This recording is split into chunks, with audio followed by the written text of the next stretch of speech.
Richards. I am a former CEO of a secondary military academy trust.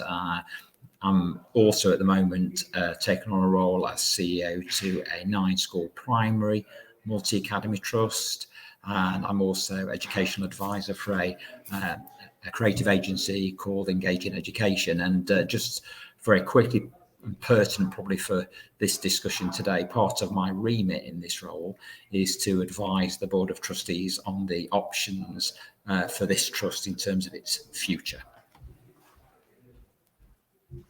Brilliant, thanks Andrew. And without further ado, Tim as well, who will be joining us. Thank you, Matt. Did I just hear you describing me and Andrew as important? That's very kind of you. Much appreciated. It doesn't happen very often.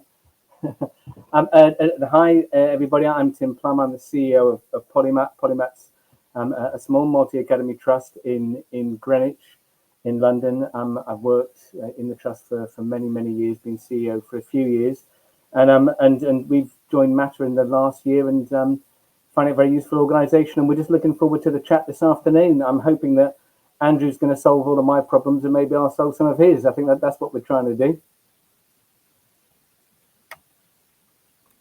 Brilliant. So just a bit of housekeeping for the viewers. You'll all have kind of a comment section depending on what platform you're on. So whether that's LinkedIn, you can directly put a comment on there, and they should feed through to ourselves. This can be about anything, whether that's adding on to some of the topics that we're going to be discussing anyway, and we'll get shortly into, or whether it's a topic that you want to set yourself, maybe ask Andrew, Tim, or myself a specific one. So we came into this with a couple quick notes on maybe what we should be discussing. So I'll kind of field the first one to you both, and we'll start with yourself, Tim. A lot of industrial action going on at the moment. Trains, of course, is a well-known one. Could this be a topic of disruption to come, and kind of what's the latest there from what we know as well? Yeah, thanks, Matt. I think that industrial action is certainly something which is potentially on the cards, which isn't necessarily a surprise. I think, particularly if we, I think, like every organisation in the country, whether it's education or not, money is an issue at the moment. And if we look at education, and particularly relating to industrial action, I think that the Teachers' Pay Award is something that the unions are naturally talking about at the moment. I think that the Pay Award throws up an issue for every single different party involved. I mean, I think the unions are quite rightly, in my opinion, saying that the award is not enough. I think schools and trusts are quite understandably agreeing that it's not enough, but also saying that they're going to be struggling to pay it. I think there's always issues regarding teaching pay awards, in particular in terms of the timing and when it comes, because trusts have already set their budgets normally by the time we know about such things. And I think that we're in a position of uncertainty relating to that. If we do get industrial action, I think naturally it's going to be disruptive. I think a key question is, what impact might it have?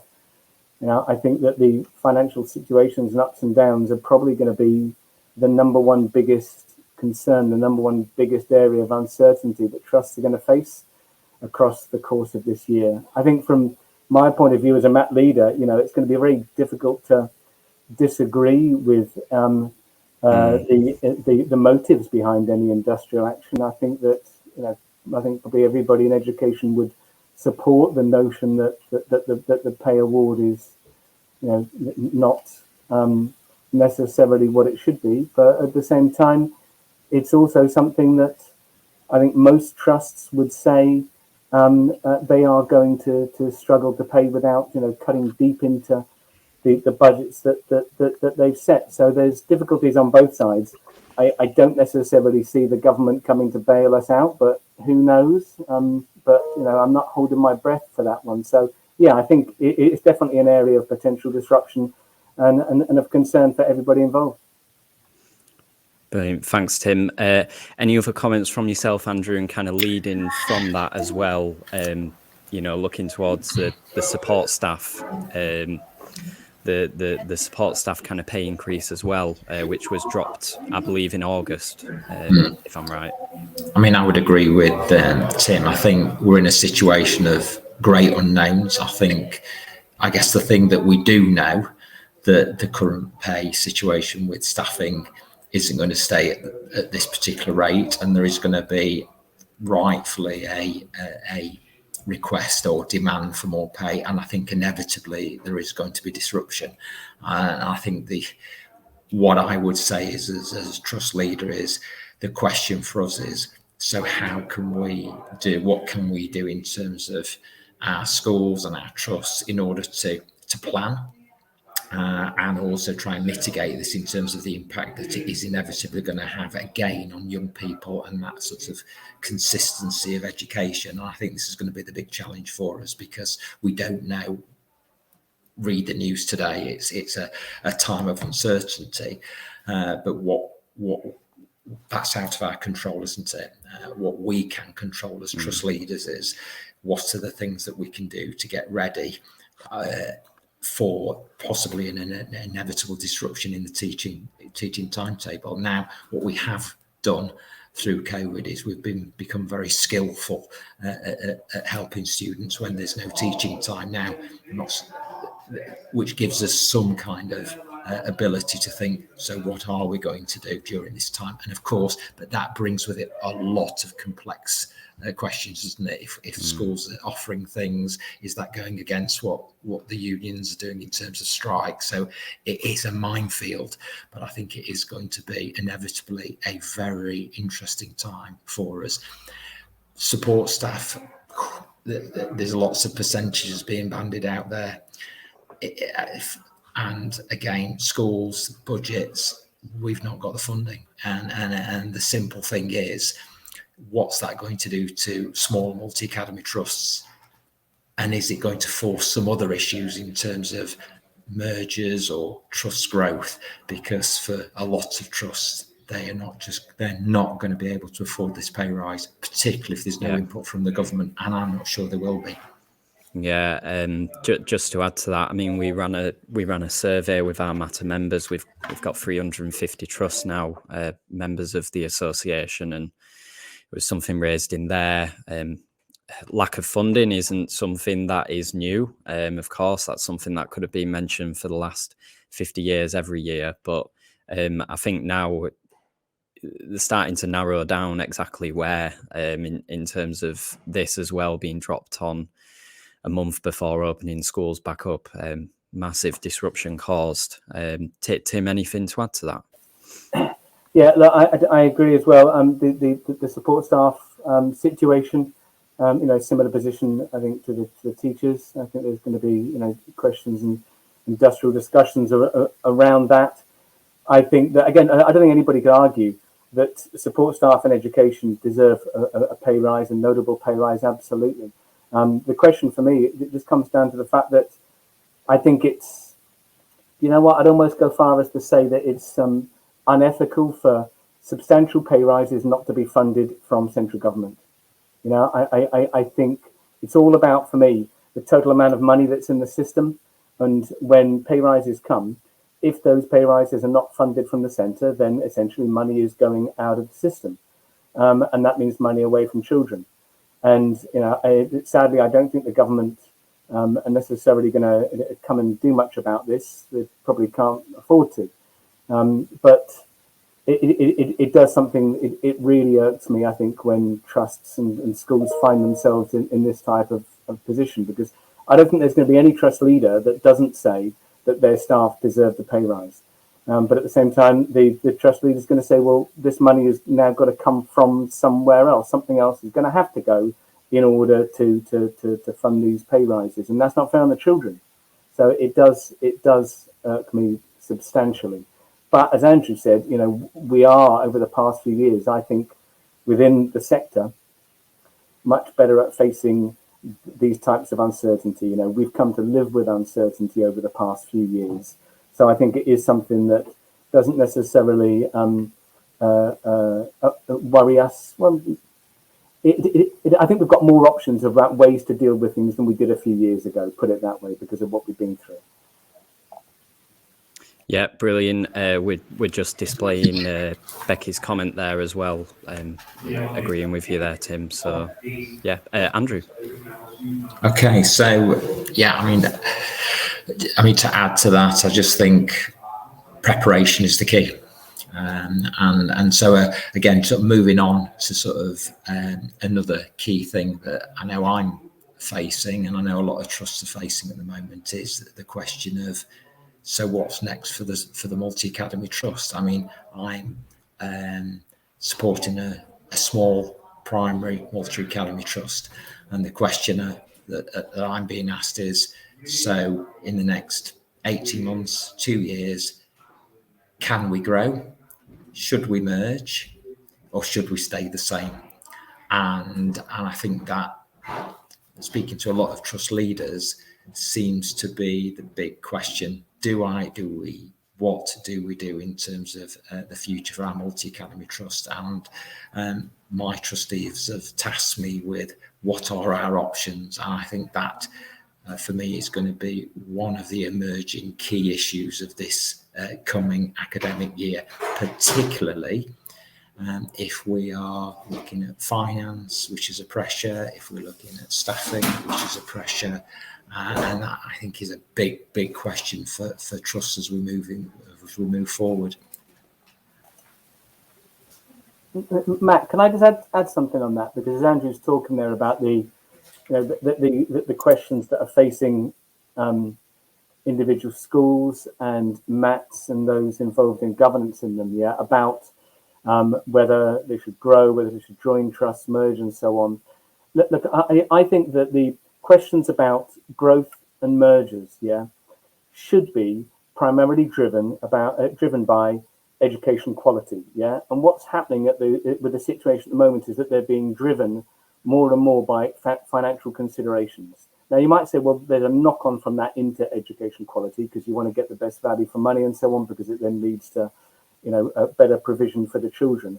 But those types of decisions should not, from my point of view, be driven largely by a financial need. We have to merge because we can't afford to continue as we are. I don't think that's going to lead to the best types of mergers in terms of what's going to be useful for our children. Mm-hmm. Yeah, Tim, and I spoke to you the other day around kind of your growth journey ahead.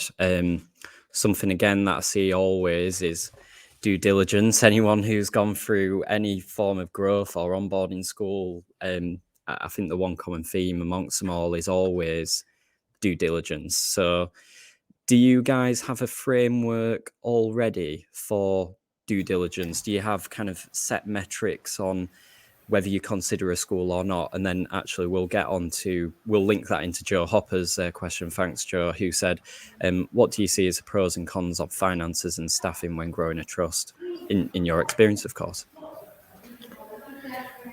In terms of due diligence, I think that's absolutely key. I think a lot of trusts have got themselves into a big mess by growing or working with other schools without doing proper due diligence, because whether you like it or not, there is a kind of ambition sometimes within some trusts and some trust leaders in terms of why they should grow. And I agree with Tim. I think ultimately, if a school or trust is growing or joining a trust, the ultimate question should be, is this going to benefit young people? Is my merger going to help young people? And often that is not the primary concern when growing a trust. To answer, Joe, your points on pros and cons on finances and staffing, I think, yes, I think there's lots of pros in terms of opportunity. Again, it depends on the trust, but there's lots of pros in terms of opportunity, CPD opportunity with working together, sharing best practice. How do we develop our provision? I think that can be incredible in some of the most successful trusts. You see that done really well. In terms of finance, again, in the very successful trusts, you can see where trusts central team have really been effective in procuring services and effective in saving money And sometimes, unfortunately, that means less staff to deliver the same service, which again, theoretically should then release money that goes back into the schools. So I think there are pros. There's also cons, of course, because there is the central driven team can often not really hit the local needs of the school, and you can become a sort of machine rather than actually a focused local entity. So I think there are pros and there are cons. I think though financially, as finances get tighter, I think there's going to be more pressure on trusts to be more effective in terms of how they use their money centrally. Thanks, Andrew. Tim, anything there as well? You're on your journey at the moment, so like many trusts. Yeah, look, I think it's exceptionally important to plan in great detail when you're looking to grow. I think in terms of, just take our situation at the moment, we're a trust of 2 secondary schools at the moment, so we're very small. But we've got a growth strategy that costs everything, all the staffing, all the costs, to as much detail as we possibly can, up to 20 schools. And I think it's really important to do that exercise. I think any trust considering growing needs to really go through that type of activity, because not only do you need to know that your growth is going to be sustainable, but you need to know that your growth is going to lead to more efficiency financially, but at the same time, better outcomes for students. So you want to increase effectiveness, yeah, and you want to increase efficiency at the same time, and you can only do that through planning each stage very, very carefully as you go. I think to answer Joe's question just now, I think if you get the planning right, it should be all pros in terms of you're able to provide a better service at a cheaper cost by being more efficient. But crucially, you have to show that, you've got to demonstrate that, and you've got to check it at every single point to make sure that that is the case. Because I think there's nothing more off-putting for a school considering joining a trust than if they see that money is being wasted. So you need to have transparency all the way through. So in terms of due diligence, I would be saying to any schools considering looking at a trust, make sure you can see absolutely everything. You can see exactly where the money's going, and you've got real good questions when you ask answers when you ask the question, why is the money going there? It should be obvious. You should be able to demonstrate it. If you can't, then I think you need to go back and check that more carefully. And just one last point on that, because you talked about due diligence. Yeah, I think you've got to have a really good integration framework, which starts from almost first contact and then goes through not just to the point of merger, but to at least the end of the first year, probably to the end of the second year after that merger date. Because I think when mergers happen, there's always that period of time and adjustment. You need a really good post-merger integration plan. I think it's really important. Brilliant. There's Chris's question just on screen there as well, which is really interesting. I've worked on a couple conferences with the topic of mergers, and the first trust leader I ever spoke to who had gone through a MAT merger, there was genuinely nothing out there in terms of guidance, and he actually got his advice from Google, from private sector acquisitions, because let's not all ignore it, that a merger, or what we call a merger, is 90% of the time actually an acquisition, because the CEO is maybe retiring or moving on to kind of new pastures. So yeah, just thought I'd note that myself as a little bit of a story, and yeah, hand over to you, Andrew. I think the sad thing at the moment in the world of multi-academy trust is we're still lacking the steer to support mergers and acquisitions, or whatever you want to call it, of trusts. And I think that a lot of trust leaders know that actually in their current form, whether it be from a financial point of view or an effective point of view, or whether that trust is struggling because of a lack of ability to improve their schools, they know that something needs to happen. But at the moment, everybody's still waiting for somebody to say, you've got to do this. And I think this void in terms of what's happening from central government is not helping the situation. And I think what I would say is we need a bit more steer here in terms of guidance and support, and where trusts are particularly failing. And sad to say, those are the trusts, to answer your question, that need to be working with other trusts that can improve the life chances of young people. And I think this is a sad thing at the moment. And I talk to lots of trusts that I see, and I think, actually, you'd be better working with this other trust, or you'd be better being supported by this trust, because they're really effective and they've got the team and they've got the experience and they've got the model, but you haven't. And that ticking clock of doing nothing is affecting young people's life. And I think the biggest frustration is we have a white paper, well, the steer and the guidance, and sometimes I think the push is needed. Yeah, thank you, Andrew. Tim, if you've got any comments, and I've got more of a direct question for you, Andrew, actually, following Tim. Look, I completely agree with Andrew. I think the steer from the centre is not as good as it should be. It's not as clear. It's not useful for the different parties involved. I think it could be much better. I think, if and when this schools bill and whatever it looks like by the time it's finished, gets through. I think clarity and support would be the two words that I would really look for from the centre. I think as well that point about I think Chris's question about could quality of education be damaged by people rushing into mergers? Well, I think of course it can if people rush in. I would really urge people not to rush if at all possible, because I think that it's really tempting to look at the here and now, look at the potential schools bill, look at the kind of financial situation. So we have to do something. What are we going to do? And there's lots of talk. There's lots of people going around worried. What should I do? Maybe because of this lack of steer. But I would really urge people to take their time, and if at all possible, try to put the individual people that are concerned, the professionals in positions like myself and like Andrew, try and put us out of the equation, and instead say, what kind of system, do we want to leave behind when we're no longer working here? It's not about the people and the positions and who's going to end up with what and who's going to be whose boss in this type of scenario. It's going to be what type of structure is going to work best for our children here and for the staff that work with them, because we need to have something that we've created that we leave behind us that we know is going to work when we're not here in our positions. Yeah, great point, Tim.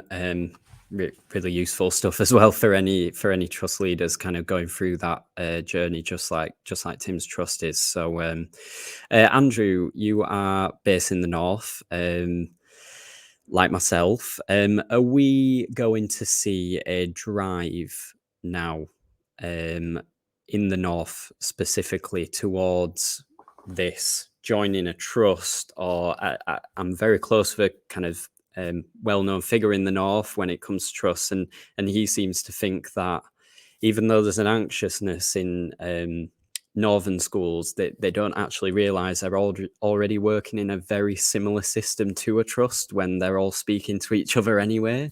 They're just not calling themselves a MAT. So I'm just keen to know your thoughts on whether you expect to see a bit of a drive in the north kind of in the next year. I think so. If you take the white paper, if you look at the educational action zones, if you look at how schools are performing in the north, these are tough schools in tough areas with huge needs and actually need huge amounts of support. So it's back to the first sort of point, isn't it, about trust mergers and growth? It's about the steer and the drive. And I think a lot of trusts are working very hard. Some trusts, and some because of the individuals in those organisations, sometimes aren't as motivated to work and join and merge. And I think that's why it comes back to the steer. So to the answer to the question, yes, because there should be, because there are, if you look statistically, more needy schools and more urgency. If you take levelling up, for example. So yes, but it's about steer and we're going to get some impetus into this in the bill. Will it change? And I think it is. It's a waiting game. Everybody's just waiting, knowing that something's going to happen, but will it? And so it is a very odd time at the moment, I think. Yeah, thanks for that, Andrew. And we have quite a long question here, so you'll have to bear with me. But Andrew asks, what are the biggest challenges from a trust perspective in rolling out your successful business models, say digital, etc., to new schools with different approaches? And how do you overcome this when factoring in legacy systems, etc., that may be at odds to your model? So I'm guessing this is when you're taking on a new school, maybe they have a different MIS system. That's how I read into it, or different technology suppliers. Tim, nodding your head, so I'll come to you first. Oh, sorry, I've just got a fire alarm behind me as well. It's all right. It'll stop in a second. There we go. Yeah, look, I think these. I think the first thing to note, right, is that these types of problems are inevitable. Yeah, you know, whenever you're having mergers on whatever scale, you're going to have a whole load of different systems. You're going to have a whole load of different contracts which are terminating at different times, and this, that, and the other. So I think the first thing is just to accept that these things are going to happen. I think secondly, you just need a very, very clear and detailed plan about exactly when different things are going to transfer over at different points, and accept that you're not going to get to that point of of complete merger of systems, complete harmonization with each school at exactly the same time. There are some things that you might want to drive through because they're vital systems. Okay, well, just as one example, whatever payroll contract the school is on, when they merged, you're just going to stop that contract and put them all onto the same payroll at the same time. But there may be other things that you can actually, gradually do on a phased basis. But I think if you have that phased plan all set out and everybody knows, then it makes the frustrations much easier to manage, because everybody knows, there's a time scale that's going to happen here, then that's going to change, then that's going to change, then everything's going to be smooth. But it's certainly something that needs to be planned carefully, because it's going to happen in every single context. Brilliant. Thanks for that, Tim. Hopefully that helps answer your question, Andrew. We'll get straight on to the next one, if that's all right, Andrew, as well, which is Christopher. So he typed it twice. There we go. How do you think schools will cope with the constant upward spiraling of energy costs? Tough one. Well, the simple answer is sometimes they're not going to.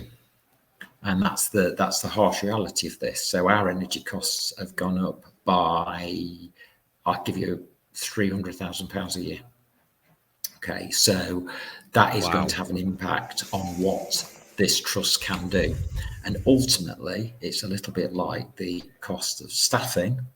All these things are now adding up. And it's back to your point, Tim, that you made about the moral obligation to fund some of these things that are out of our control. And so ultimately, it's going to force a lot of issues in schools, and you can only cut your cloth to a certain extent. And I know trusts right now that are saying, well, we can't do that now. We can't do that now. We can't do that now, because it is such a big unknown. So we've got energy, we've got staffing, the rise of staffing. It's up to us in leadership to lobby government, because it will, for some trusts and for some schools, break them. And that is a very sad, I'm afraid, fact of what is happening at the moment. Thanks for that, Andrew. Tim, every school and every trust has an experience of this recently. So what's your experience been? Yeah, similar to what Andrew was describing. It's a terrible situation. The energy costs have spiraled, and for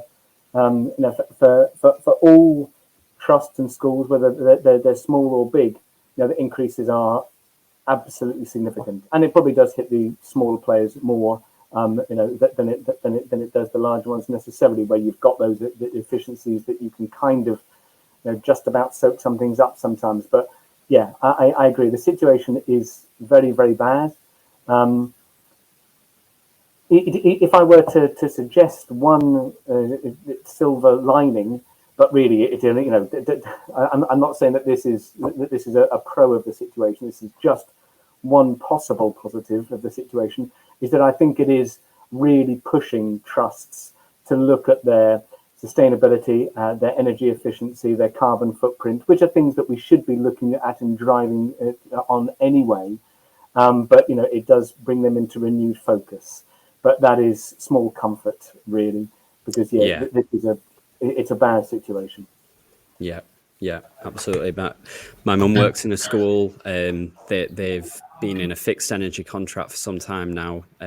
Not yet at the end of it, and she knows of homes that are costing more with the increase to fuel energy wise compared to a normal residential home, which is ridiculous to think of. Thanks for that, Tim. Andrew, that's on the back of that as well. Chris has also asked that there, so if you don't mind getting into that. Inevitably possible, because you're having to balance your budget, and I think there's a lot of unknowns. I think schools are being very cautious about how they spend their money. There is a lot of schools that sit on a lot of reserves, but ultimately, at the end of the day, you've got to balance that budget, and your last resort and the most expensive cost in your schools are often your staff. And it's a sad thing to say that yes is the answer, unfortunately, in some cases. Yeah. And a quick one for both of you. We've got a couple minutes left, so we've got a question here. When looking to cut costs, what are your top 3 that you wouldn't compromise on? That's a good question. That is a good question. I mean, look, I think spending money anywhere in the education sector, you're always compromising because you're balancing different things off against each other at different times. Clearly, though, there are some things where you would do anything to avoid cutting funding going into them. Anything that impacted safeguarding in any way, you're going to steer absolutely clear of that. Anything that is going to affect student outcomes and progression, because you want them to be able to have choices when they got their qualifications. So anything that directly impacts the quality of delivery in the classroom, you're going to absolutely avoid. And the other one that I think you can absolutely avoid is anything that puts that really increases the pressures on staff, because you've got to have staff well-being as that golden thread running through everything. So even though it's not a question of you absolutely can't compromise on any of those things, but you've just got to protect, I think, those 3 areas from you. You've got to protect them as much as you possibly can. I would totally agree with that. And the only thing I would add to that, which is probably slightly counterintuitive, but also, where can you just generate money? And are your schools full? Is there a possibility to fill those schools? And so sometimes it's redirecting money. I know that doesn't directly answer your question, but actually don't compromise on the things that actually have the opportunity, that have the potential to generate income. And sometimes we forget that if I'm 10 quid short of my pan, that's a lot of money if those kids come in the school. So thinking about how I make sure that I'm promoting my school is a really, really important thing. So try and turn it around. I've turned that round in some respects, but I agree with Tim on those things. Those are the key things that you try not to compromise on. Brilliant. Thanks, both of you. So hopefully that helped with the question there. We'll get on to this last one before I just end on a bit more of a positive, challenging question too from myself. But David, do you seek to redeploy staff within your structure? Is this a benefit of working within a MAT? Great question, David. I can just say yes, absolutely. It does keep people options. It makes retention easier. It also makes promotion and development easier as well, and giving people opportunities where they might leave your organisation because the opportunity is elsewhere. But if there's an opportunity within the organisation, you can retain them whilst developing and promoting people at the same time. So yeah, absolutely. Yeah, and would totally agree. If you're, let's take an example. If you're a one school primary with 25 staff and you're an ambitious teacher and you love being in that particular area, where do you go at a certain level in your career? If you're part of a multi-academy trust, if that multi-academy trust is doing its job properly, you should have an opportunity to grow and develop it with your career. So I'm agreeing with Tim. I think it's an absolute, done right, it's an exciting place to be.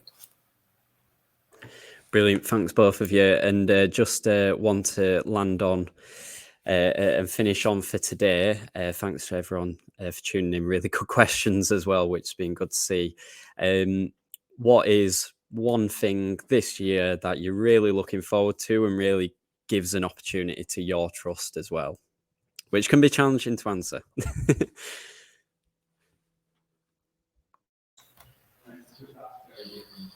So for me, if that's a question, I think that's that question about giving staff the opportunity to grow and flourish in a large multi-academy trust. I think that's something that's really, that this particular trust I'm working in, I think that's a real area that we can look at to improve. When I see young, keen colleagues who are really wanting to do a great job, how can I keep them in the profession? How can I still keep them enthused in the profession? And how can I help them to see a career path in the profession within the trust? I think that's one thing that's quite exciting. Brilliant. Thanks, Andrew. Tim? Do you know what? I'm really looking forward to what I hope is going to be a stable and back to normal examination series. Because I think that one of the things, you know, working in schools, you're always working and driving to get the absolute best outcome for children. And when you've got uncertainty surrounding, you know, the examinations that we had over the past few years, and, you know, you're getting the grade boundaries all changed around and so on, we want stability so we can focus on getting the children what they deserve, you know. So I'm really, really looking forward to that. It's almost kind of getting back to what we're all here for, which we kind of did to a degree last year, but there was still a lot of pandemic hangover, I think. But this year, I think we're just really looking forward to that, working directly with the children, getting them the best outcomes, and actually keeping them away from all of the mess and uncertainty that we've been talking about this afternoon. Yeah. Brilliant. All right. Well, thanks, Tim. Thanks, Andrew, for joining. I hope everyone enjoyed that. We got some really good questions there. Just to kind of let you know the structure moving forward, we're going to be doing this every 2 weeks. Sometimes you'll see Andrew and Tim return, depending on kind of their availability. But yeah, we've got some really good sessions lined up every 2 weeks. So yeah, I hope you've all enjoyed, and take care, and hope the rest of your week is all good in the trust as well, Andrew and Tim. Thank you. Cheers. Thanks. You.